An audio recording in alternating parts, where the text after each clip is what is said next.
My name is Amani Carter, 32 years old. At last Sunday's dinner, I gathered every bit of courage I had to tell my family that I was about to be evicted and needed $2,000 to keep my apartment. Jamal, my brother, burst out laughing. His wife, Ashley, snorted into her wine glass. My mother just sighed and told me not to be dramatic. They had no idea. I was testing them. And in my secret bank account, there was over $45 million. Before I tell you how that test turned into their nightmare, remember that the story began 3 weeks earlier. That day, I was sitting in my sweltering 2011 Honda Civic after my shift at the dental clinic, getting ready to run Instacart for the evening.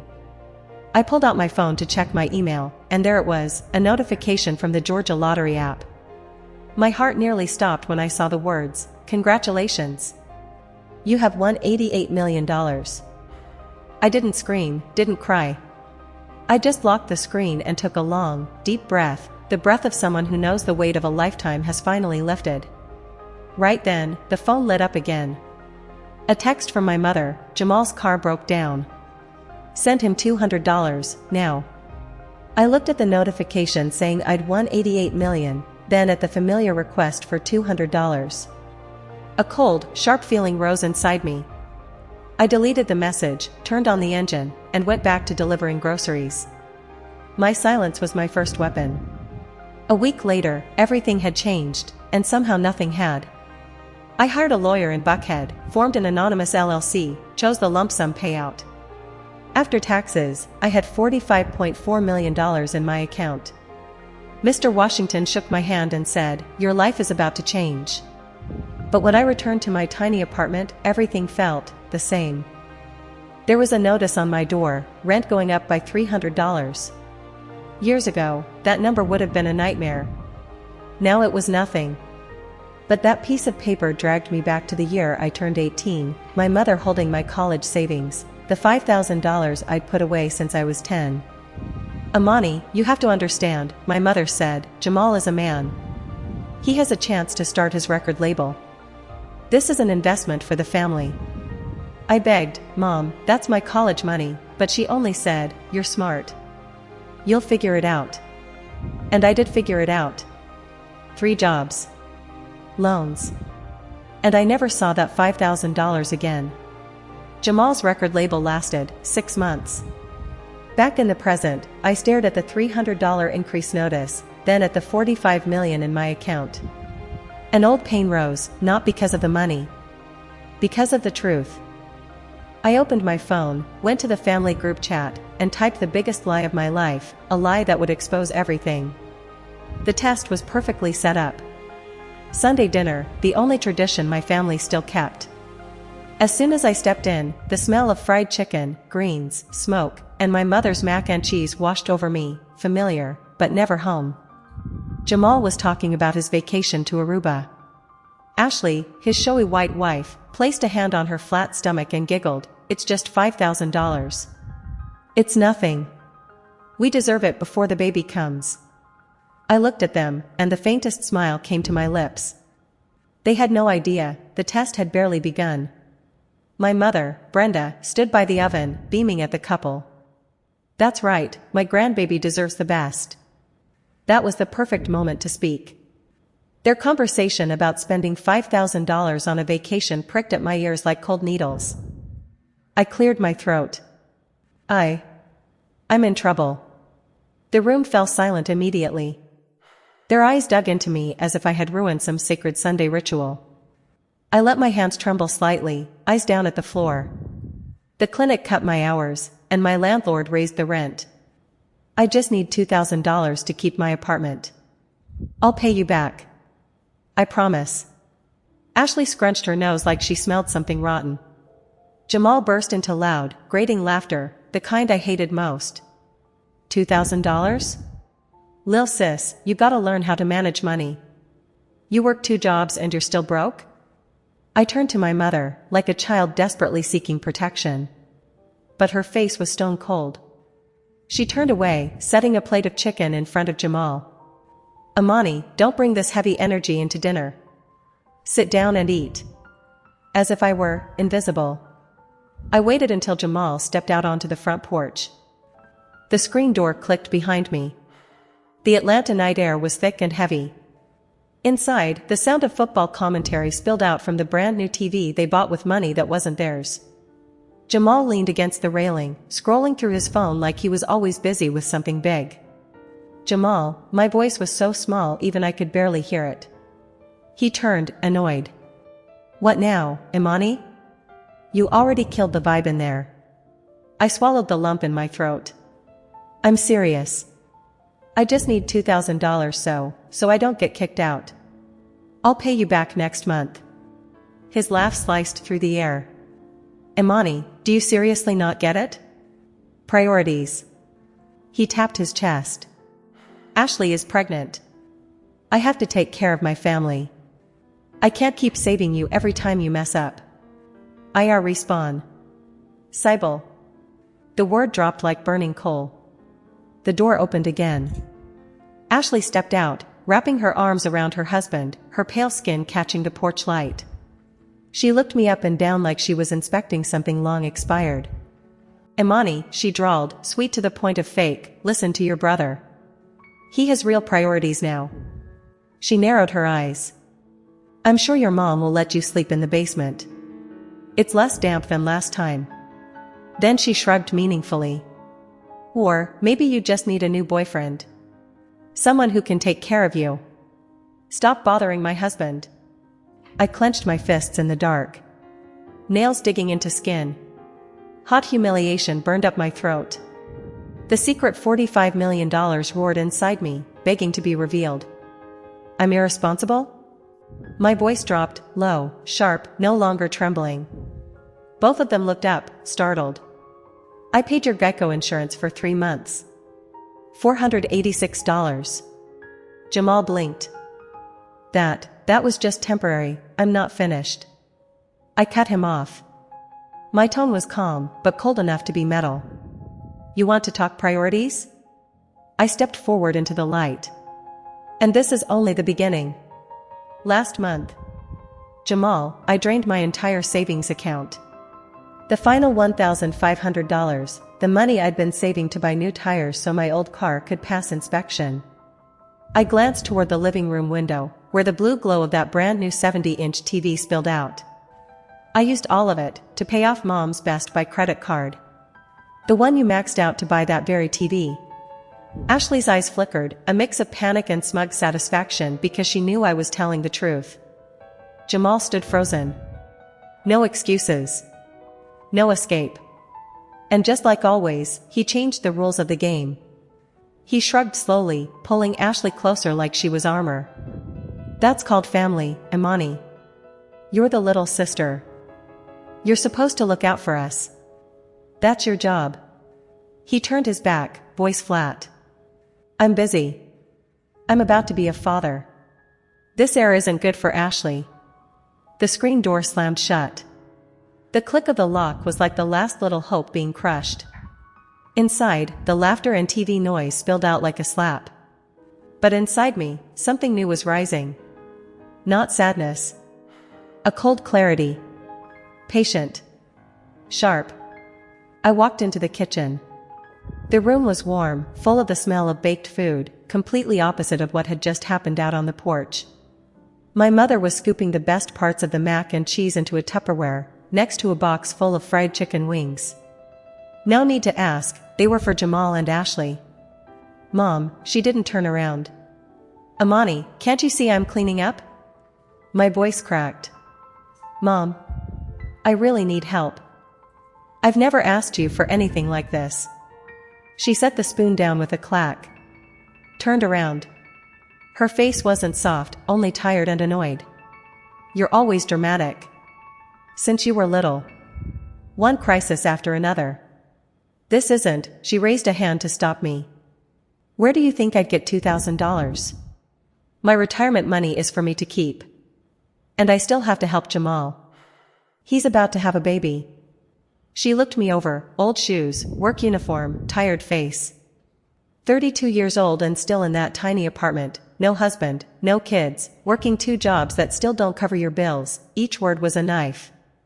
A tear dropped. I hated myself for letting it fall. But I'm still your daughter, it slipped out like a whisper.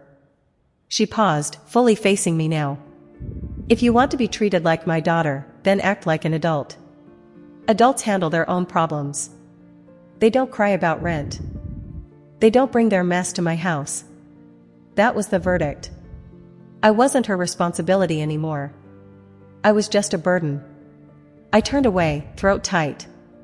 "Oh, before you go," my mother said casually, as though she hadn't just stabbed me straight through. Big Mama's old property tax bill came. $3,000. I froze. Big Mama's house, the only place I had ever felt safe. "And?" I asked, my voice hollow. "It's falling apart. Nobody lives there. Jamal and I talked. We're going to sell it. Jamal knows someone who wants to buy. We just need to take care of the taxes first." I turned back. I looked straight at her. "We?" I repeated, the word catching in my throat. Big Mama's house was left to all three of us, me, Jamal, and my mother. But in that moment, something flashed in her eyes, calculation, edges, a plan already set. And then she spoke in a softer tone, deliberately gentle in a fake, practiced way, "We'll need your signature, Amani. If we want to sell." I returned to my old Civic and sat still. Inside the house, the football game and high-pitched laughter bled through the walls like thorns digging into me. My hands shook, not from fear, but from something colder, clearer. The betrayal was confirmed. I called Tasha. I had let her and her 2 kids live in my tiny apartment for 6 months, never asked her for a penny. But now, all she could do was suggest a loan shark charging 400%. A trap. A shrug. A dismissal. I called Uncle Kevin next, the man I once drove 3 hours through the night to get to the hospital, saving his life. But when I asked to borrow $2,000, all warmth vanished. He talked about the tough economy while the sound of a 70-inch TV, the one I had bought him, blared behind him. And then he ended with a cheap lesson: "You need to learn to stand on your own 2 feet. I hung up without saying a word. In the silent car, the test results were clear. I was completely alone. Not a single person, not one I had sacrificed for, was willing to lift a finger for me. But the despair only lasted a beat. After that, all that remained was a cold clarity. I wiped away the last hair and started the engine. I drove for hours, drifting through Atlanta like a corpse behind the wheel, letting the blurry road signs slip past me. And then, somehow, I ended up in West End, in front of Harmony Senior Lofts, an old, brick building that was worn but clean. I turned off the engine. The test was over. Now the real plan would begin. I sat in the car for a long time before climbing the 3 flights of old stairs in Harmony Senior Lofts. I just needed a place with human warmth, a room that didn't reek of my family's coldness. When I knocked on apartment 3B, the door opened to the familiar sweet smell of buttery cornbread. Miss Evelyn, 68, silver hair in a neat bun, bright eyes behind thin glasses, stood there, looking straight through my swollen eyes and trembling hands. She didn't ask a thing, just opened the door. "Come in, baby." The apartment was small, old, but spotless. The dining table was covered with trays of cornbread wrapped in foil. She was preparing them for church. I sat down and broke. I told her everything: the rent increase, the eviction notice, the cruel Sunday dinner, Ashley's sharp laughter, my mother's stone-cold face. Miss Evelyn didn't interrupt once. She just kept wrapping cornbread, each motion slow and steady, as if she were laying a warm blanket over the storm inside me. When I finished, she stood and walked to her bedroom. I thought I had burdened her, or disappointed her. But when she came back, she held a worn white envelope labeled rent money. She placed it in my hand. "It's not $2,000, she said, "but it's all I have. $650. Take it." I scrambled backward. "No, I can't take your rent money. You need it," but Miss Evelyn grabbed my hand, thin but surprisingly strong, and pressed the envelope into my palm. "Listen to me. Money can be replaced. Your dignity cannot. Don't let anyone take that from you.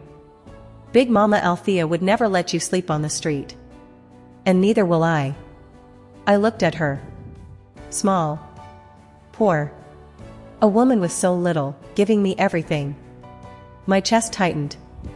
I fell into her arms, not because of the $650, but because someone finally believed I was worth caring about.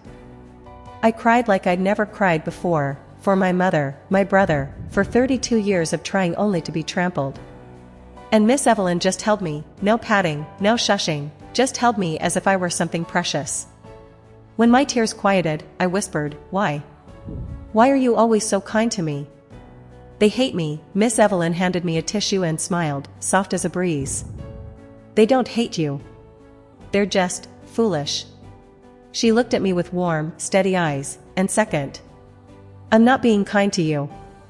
I love you. I love you because I see you. I always have, just like Big Mama did." I wiped my nose, and a memory hit me so hard I felt dizzy. You really did," I whispered. "You were the only one who ever saw me." I forced down a sob. "Do you remember my middle school dance?" A small smile spread across her face. "I remember. I was 17 that year." I told the story as if it had happened yesterday. "I just wanted a dress, a deep blue one, simple but pretty. It was only $50. My mother's voice echoed in my head, $50 for a dress? Wasteful. You're not going to any dance." I looked at Miss Evelyn, the old sting returning. She refused. But the next day, I overheard her bragging to Aunt Darlene that she'd given Jamal $200 for new Jordans. Because her son had to look sharp. I let out a bitter laugh. $200 for shoes he tore up in 6 months. But $50 for my dance was wasteful. I pointed at the sofa. "So I came here. I sat right there and told you I wasn't going. I said I'd pretend to be sick." Miss Evelyn tilted her head, eyes glowing. "And what did I do?" I smiled. "You went into your bedroom. You came out with that deep blue velvet dress you wore to your sister's wedding in 1990. You said, 'This is prettier than that cheap mall fabric.'" My voice trembled. "You stayed up all night. You cut the sleeves, added beads, stitched every seam. You made it fit me. You saved me." Miss Evelyn let out a soft laugh. "And you looked like a queen. When you walked down those stairs," I said, "that's Althea's granddaughter. Real royalty." Then her voice hardened, "Amani, your mother has a blind spot. Her whole life, she's been chasing after that boy of hers, so much that she can't see the treasure right in front of her. You've always been the diamond girl, strong, clear, not easy to break. They don't see it because they like cheap shiny things, bright on the outside but hollow inside. You're not shiny. You're a diamond. Don't ever forget that." I looked at her, really looked. This woman, this was family. The hand that had pulled me out of the pit more times than I could count. I inhaled deeply. The desperation I'd walked in with had vanished, burned into something new, cold, sharp, and crystal clear. I picked up the envelope with the $650. And I placed it back into her hands. She tried to protest, but this time my voice was calm, solid. "You need this money. This is your home. And you just gave me something worth more than any amount of cash. You reminded me who I am. And I know what I have to do." I lied that I'd be okay, but somehow it was the truest thing I'd ever said. I would be okay. I stood. She stood with me. "I'll never be able to thank you enough. Just live like the diamond you are," she said. I hugged her tightly. "I love you, Miss Evelyn. I love you too, kid." I walked out of the apartment, down 3 flights of stairs, back to my old Honda Civic. The yellow streetlights glowed across the windshield. I saw my face, no longer the desperate girl. Those eyes had changed. No sadness. No anger. They were decided. They were the eyes of a woman who had just been handed a sword. And their words came back to me, my mother's, my brother's, and Evelyn's, "Handle your business." "All right," I whispered into the empty Civic. "I will." The test was over. The desperation was gone. It had never been a challenge, it was their trap. And I just climbed out. I unlocked my phone, the one with the banking app worth $45 million. My thumb slid past my mother's name, past Jamal's, and stopped on the new contact I'd saved last week, Mr. W. I pressed call. 2 rings. A cold, sharp voice, law offices of Hakeem, Washington. How can I help you? My voice when I answered was no longer the trembling girl's, it was the voice of an operator, clear, cold, steady. I need to speak with Mr. Washington directly. It's urgent. May I ask who's calling? This is Amani Carter. Just a few seconds on hold. No extra heartbeats. Then he was on the line. Amani, is something wrong? Everything is perfectly fine. Actually, it's very clear. I lowered my gaze to the dark street. My family is attempting to tamper with the inheritance. Big Mama's estate. I need to handle it immediately. A thin moment of silence, then furious typing. I understand. And what would you like to do? I looked at my reflection in the glass, and for the first time in days, a slow smile appeared. I have a plan. A plan that requires creative legal expertise. And as for funding, you know, there's plenty. When do you want to meet? First thing tomorrow morning. They thought I was short $2,000. They're about to learn just how wrong they were. I let the whole day pass. Let them think I was collapsing in that old car. Let them enjoy their early victory. That night, I sat in the driver's seat, steadied my breathing, and lowered my voice into the old Amani, small, fragile, desperate enough to sell her own heart. I called Jamal. He picked up on the 3rd ring, annoyed. What? Jamal, I sobbed, letting my voice tremble in broken pulses. Please don't hang up, you were right. Mom was right. I don't have anywhere else to. The annoyance vanished. In its place, caution. Do what? The house, I whispered. Big Mama's house. I'll sign. I just need the money. Right now. I could hear it clearly, his hand covering the mic as he muttered, she's done. She's at the bottom. Then Ashley's razor-sharp laugh cut through, the expensive kind people make when they think they've already won. Jamal came back on the line, voice suddenly smooth, fake, dripping with cheap authority. Amani, you're making the right choice. This is family. We're in this together. Money, I repeated, voice thin as paper. And that's when he offered the deal. Lucky for you, sis, I've got a cash buyer. Ready to pay $150,000 for the house. $150,000. I almost laughed. He had no idea that for the past 3 years, I'd been a remote paralegal specializing in property law. No idea that the house in Vine City, right next to West Side Park, was now worth $700,000, boarded windows and leaking roof included. My brother, my own blood, was trying to steal more than $500,000 from me.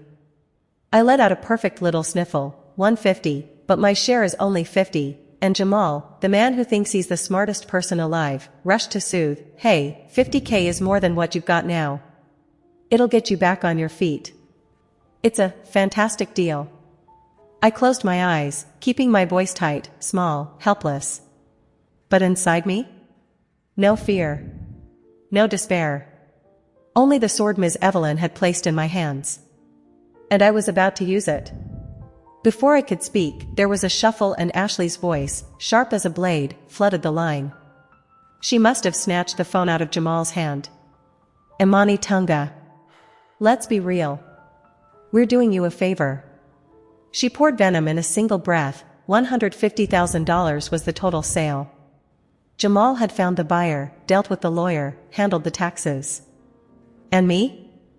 I haven't done a damn thing. I knew instantly, the hook was in. And now she was yanking. Ashley's voice dropped, cold as metal. Time, labor, legal fees, finder's fees. Jamal deserves to be paid. What you walk away with is $20,000. Take it or leave it. $20,000, for my share worth $230,000. Shameless. Perfectly shameless. Exactly what I needed. Ashley pressed on, we're selling our 2/3. Your share just sits there, the county will seize it for back taxes. You'll get nothing. We're helping you, Amani. The final twist of the screw. I closed my eyes. Thought of Ms. Evelyn. The $50 gown. The $200 Jordans. I inhaled and began the performance. Okay, I whispered, letting my voice crack like something breaking. Ashley cut in, icy, speak up. Okay, 20,000. I'll sign. I need the money. Please, a deadly silence. Then a soft, satisfied laugh from Ashley. See? Was that so hard? Jamal will text you the address to sign. Don't be late. She hung up. I sat still in the car, staring at the dark screen. A slow, sharp, cold smile spread across my face. Not a happy smile, but the smile of a hunter watching a wolf step willingly into the trap. Hook, I murmured to myself. Line and sinker. Jamal's text came the next morning. Not a law office. Not a title company. Just a rundown strip mall off the highway, beside a check cashing place and a wig store. Flickering fluorescent lights, the smell of burnt coffee, old carpet, the kind of place people go to do dirty work. Jamal and Ashley sat there on 2 plastic chairs, looking like the king and queen of a landfill. Jamal wore new Jordans. Ashley wore a pink tracksuit, scrolling her phone with bored arrogance. The notary sat behind a folding table, not even bothering to look up. Amani? Yeah, sign. Jamal gave a strained smile, trying to seem relaxed though the tension showed. Ashley just sighed, hurry up. I have things to do.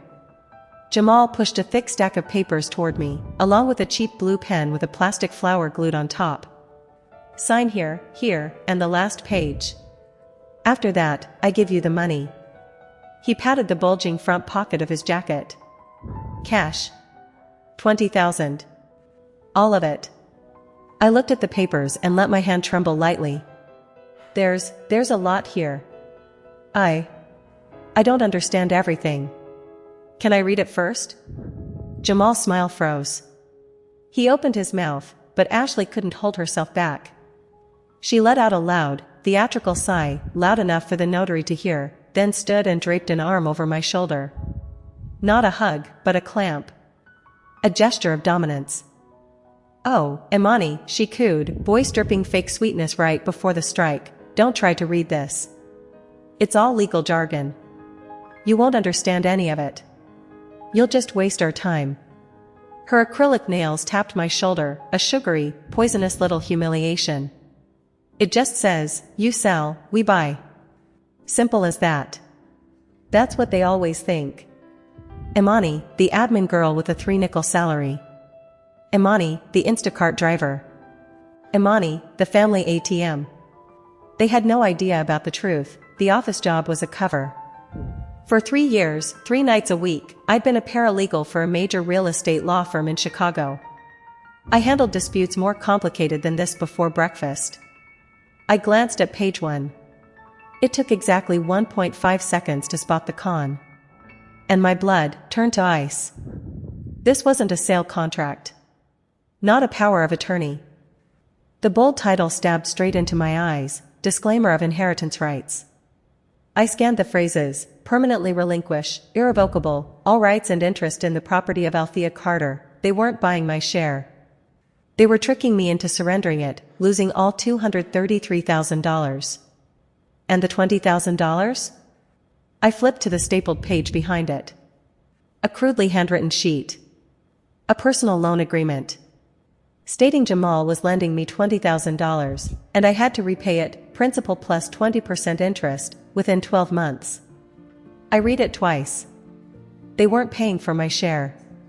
They were stealing it, and then turning me into a $20,000 debtor. Not just fraud. Not just manipulation. This was criminal. A slam dunk case. Mr. Washington, my boss, would lose his mind from excitement. I let out a shaky breath. A fake tear spilled down my cheek. It's so complicated, I whispered. Jamal snapped, losing patience. Amani, just sign. We don't have all day. Okay. I faked a panicked scramble for the cheap pen. And right then, I accidentally dropped it. It bounced across the filthy floor and rolled under the table, Oh my God. I'm so sorry. I'm so stupid, I bent down. And in that perfect pocket of blind angle, my hand slipped into my coat and pulled out my phone. My thumb hit the recorder app. Click. The red dot lit up. 001. 002. I slid the phone into my front pocket, microphone facing them. I stood up, flushed, holding the pen like a rescued treasure. Sorry, okay. I lifted my hand to the first signature line, the line that would erase my entire inheritance. Just to be sure, I said, voice trembling like someone about to make the worst mistake of her life. If I sign this, this is what gets me the $20,000 for my share of Big Mama's house, right? Ashley snapped out a sharp, blade-like sound. She was too close to winning. Close enough to taste the $700,000. Yes, Amani, she screamed. Sign the damn paper and we'll give you the 20 grand for the house. We've got lunch reservations in Buckhead. Sign. IT. I bowed my head. All right, I whispered. I looked down at the signature line. And my hand slowly lowered. A tiny smile touched my lips, too small for anyone to see. Just a minute ago my hand had been shaking uncontrollably, but now it was steady as stone. Okay, I said, pretending to exhale in relief. I'm signing. The pen slid across the paper. But they didn't know, this wasn't the signature of a victim. This was the signature that opened the indictment. The next morning, I wasn't anywhere near that dingy strip mall. I was standing in a 40-story glass tower in the middle of Buckhead, the heart of Atlanta's wealth. Hakeem Washington's office was its own kingdom of power, deep carpets, real art, and a view of sky stretching all the way to Stone Mountain. I sat before his mahogany desk, nothing like the woman from the day before. The wrinkled polo was gone. In its place, an $800 gray dress, hair twisted into a sleek high bun. I placed my phone on the glossy black table. They bit, I said, voice low and steady. Hakeem leaned forward, eyes not yet smiling, not yet. You're certain? He asked. Instead of answering, I pressed play. Ashley's voice, sharp as a blade, filled the luxurious room. Yes, Amani. Exactly. Sign the damn paper, we'll give you 20 grand for the house. Hurry up, we have a lunch reservation in Buckhead. When the recording ended, a slow smile finally appeared on Hakeem's lips. Textbook, he said, voice smooth as velvet. Fraud, conspiracy, wire deception. Beautiful, Miss Carter. Perfect. Worse, I replied, my tone flat as a cold lake. They weren't buying my share. They tricked me into signing a disclaimer. I'd get nothing. And they tried to saddle me with a $20,000 loan. Hakeem's smile vanished. I handed him the documents. He slipped on his glasses, read a few lines, and gave a low whistle. Oh my God. Your family is greedy, and magnificently stupid. This isn't a shove. This is a public execution. He folded his arms. The trap is set. Evidence solid. All that's left is sending out the invitations. I nodded. I have 3 calls to make. The phone is yours, he said. Call number 1, Miss Evelyn. My voice softened. Miss Evelyn, it's me. I have a strange question. Do you like your Harmony apartment? She gave a small laugh. Well, the elevator's been broken for 6 years, the neighbors blast music all night, but it's still home. And, your lease expires at the end of the month, right? That's right. They're raising it by $50. Don't sign anything. No matter what, don't sign. Trust me for just 1 week. She was silent for a few seconds. Then her voice warmed, gentle as a stove fire. I trust you, baby. I always have. I love you, Miss Evelyn. I love you too. I hung up. Took a deep breath. 1 down. Call number 2, Harrison. My voice changed instantly, cold, professional, razor sharp. May I speak to Mr. Harrison? Yes, I'll hold. Hakeem watched me, a new respect in his eyes. Mr. Harrison? Hello. This is Amani Carter, director of the new Carter Althea Fund. A pause. Yes, that fund. I'm calling to confirm. I want to open a new position. Starting with 5 million USD. I heard a tiny choke on the other end. Yes, 5 million. My legal team, headed by Hakeem Washington, will send instructions this afternoon. I wrapped it up, looking forward to doing business with you. I set the phone down. And in that moment, I was no longer the girl abandoned at a train station at 15. I was the one setting the trap. The one moving the pieces. The one settling a debt written by heaven. Mr. Washington stared at me. 5 million, he repeated, a slow smile curling. You don't start small, do you, Miss Carter? I glanced out the window, the whole city sprawled like a map. I've been small my entire life, Mr. Washington, I said, voice low and steady. I'm done with that. One deep breath. The final call. I dialed my mother. As she picked up, I summoned the Amani of the past, the weak, tearful girl, Mom. I have money now, right? Jamal said I signed already, my voice cracked, fragile, desperate. Mom. I think I made a terrible mistake. What? What are you talking about? She sounded annoyed, but I knew, beneath it, she was listening. The papers. I cried. I read the last page. It was a loan. I have to pay Jamal back, with interest. I don't get to keep the $20,000, Mom. They tricked me, a heavy, exasperated sigh hissed through the line. Oh Lord, sometimes you really are stupid. Please, you have to help me.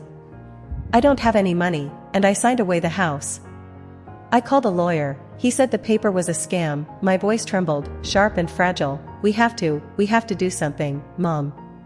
We need to meet them. Jamal, Ashley, we have to meet at my lawyer's office. If not, I'll use the last card. The lawyer said he's ready to sue. I whispered, they'll have to listen to me. I'm only threatening their money, because they think I'm stupid, weak, easy to bully. My mother agreed. Hung up. I set the phone down on the desk, my hand completely steady. I looked at Hakeem Washington. They'll come. He nodded, smiling. Oh, I truly love this job. The stage is already built. A few minutes later, they walked into the conference room on the 40th floor. The stage was ready. The massive mahogany table reflected the entire Atlanta skyline. I sat on one side, they sat on the other. Jamal, stuffed into a shiny polyester suit, trying desperately to look proud. Ashley, tight leopard print dress, already out of place before she even opened her mouth. My mother sat stiffly, clutching her purse like a shield. But me. I was no longer the trembling girl in the strip mall. A dark, tailored suit. Hair in a sleek knot. CEO eyes. Beside me, Hakeem Washington, imposing, calm, stood ready.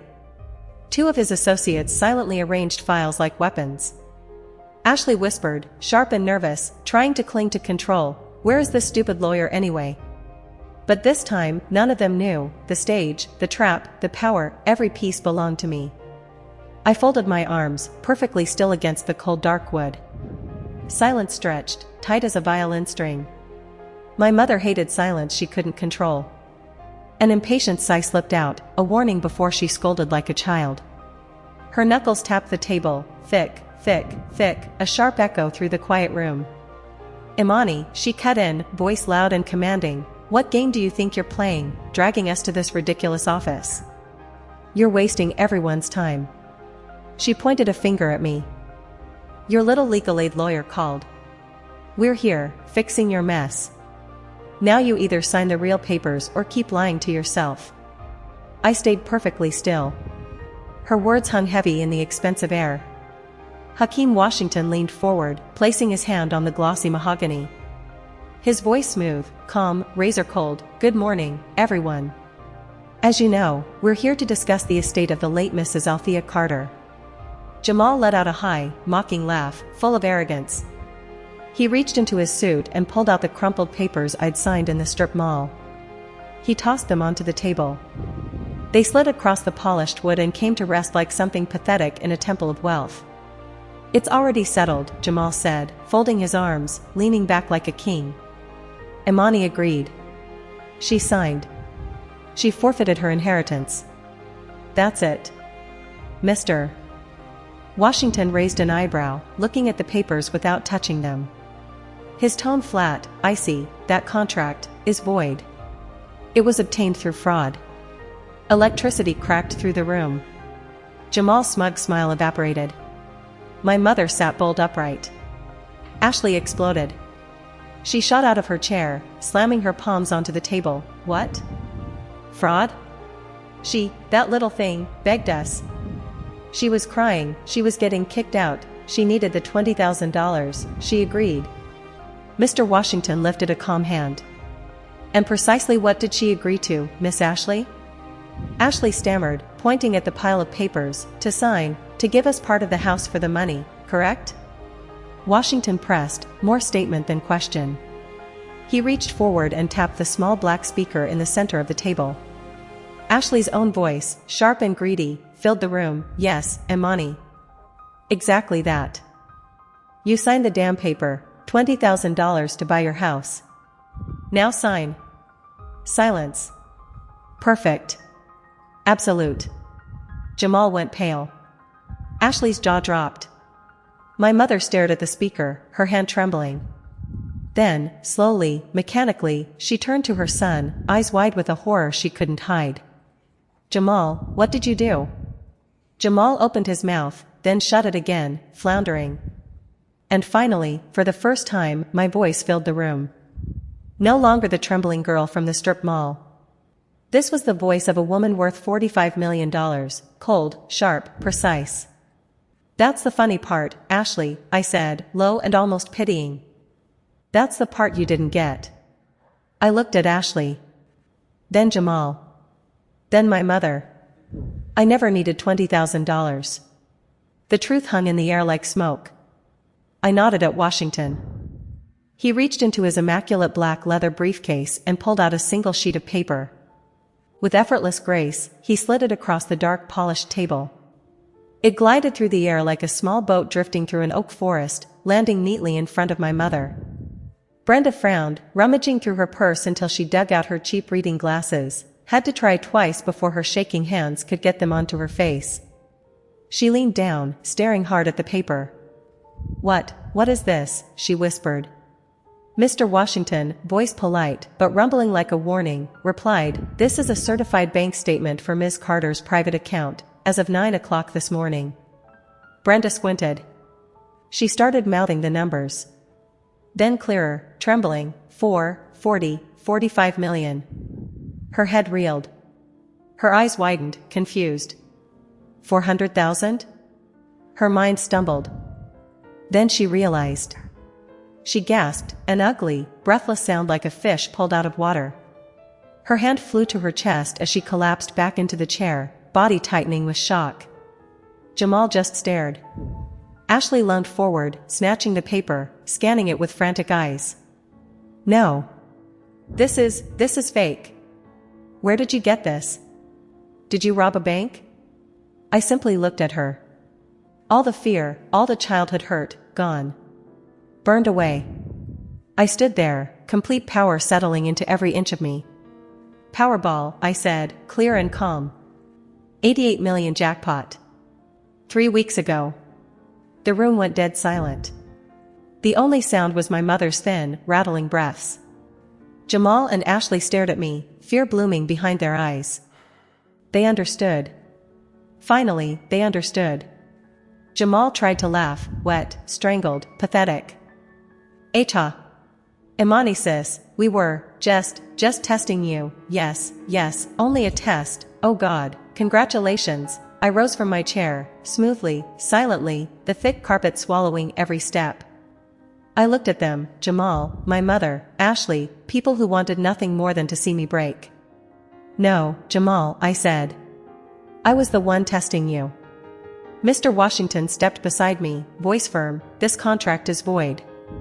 It was created through wire fraud, predatory manipulation. With the evidence we have, Ms. Carter has 2 options. He looked directly at Jamal and Ashley. Option 1, criminal prosecution. This file, the recording, the fraudulent contract, will be forwarded to the district attorney's office. You will both face federal prison. Ashley went white, gripping the table as if it could save her. My mother let out a choked sob. Option 2, I cut through the sniffles, voice cold as winter steel, a civil resolution. I looked straight at Jamal. I won't send my only brother to federal prison. Relief broke across Jamal's face, his body sagging. Oh God. Amani, thank you, but, I continued, to avoid prosecution, Mr. Jamal Carter and Ms. Brenda Carter agreed to sell 1/3 of the Vine City property to me, Amani Carter. I paused. For $20,000. The exact number you two thought my share was worth. Jamal's mouth fell open. Ashley screamed, a sound pure and furious, no. You can't. This is robbery. That house is worth $700,000. You bitch. Mr. Washington glanced at his expensive gold watch. $20,000. Or 5 to 10 years in federal prison. You have 60 seconds to choose. My mother shook uncontrollably, and Jamal had to grip her wrist to force the signature. Ashley stood pressed against the glass wall, tears streaking down her face, pure, burning hatred. One of Mr. Washington's associates slid a certified $20,000 check across the table. Jamal snatched it like a starving animal. The business is concluded, Washington said, gesturing toward the door, where a silent security guard had appeared. Ashley screamed one last time, you're a monster. You trapped us. You're not family, you're nothing. I hope you're happy all alone with your filthy money. She sobbed, loud, ugly, breaking, as a defeated Jamal pulled her out of the room. My mother dragged herself behind them, completely undone. The door closed, and the silence that followed was peaceful. A few weeks later, I stood on a familiar street in the West End. Ms. Evelyn stood in front of Harmony's old, crumbling loft, her eyes fixed on the bright red notice newly nailed to the gate. I just don't understand, sweetheart, she whispered, brows tightening in worry. The new owners, they said everyone has to move out within 30 days. I don't know where I'll go, I didn't say anything. I just reached into my pocket and pulled out a new, gleaming key attached to a heavy brass fob. I held it out to her, my voice gentle. This is the key to your new apartment. Her eyes widened, mouth falling open.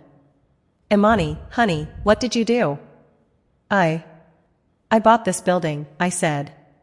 And I was wondering if you'd like to be the new property manager, you can set your own salary.